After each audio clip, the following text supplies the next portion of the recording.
ஒரு நாள் பிளாட்பாரத்தில் தங்குறதே ரொம்ப கஷ்டம். வெயில், மழை, குளிர், இப்படி எத்தனையோ விஷயங்கள் இருக்குது. நீங்கள் பார்க்குறவரும் வந்து ஒரு வகையான சித்தர்.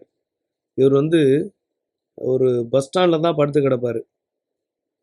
உட்காந்த இடத்துலேருந்தே எல்லாம் வருது. இவரை சுற்றி பைரவர்கள் இருக்காங்க பாதுகாக்கிறதுக்கு. இவருக்கு எப்படி சாப்பாடு வருது, எப்படி சாப்பிட்றாரு, எப்படி டீ குடிக்கிறாரு, எப்படி தண்ணி வருது, எப்படி பாத்ரூம் போகிறாரு, எதுவுமே தெரியல. உட்காந்த இடத்துலேருந்தே எல்லாமே நடக்குது அப்படின்றாங்க. வட மாநிலத்தை சேர்ந்த மக்கள்லாம் இவர் வணங்கிட்டு போகிற பழக்கம் உண்டு. சென்னையில் சென்னையில் சுடுகாட்டு பக்கத்தில் தான் இவர் படுத்திருப்பார். எந்த சுடுகாடாக வேணாலும் இருக்கலாம். இவர் வந்து பார்த்துட்டு போனால் ஒரு வகையான யோகம்னு சொல்கிறாங்க.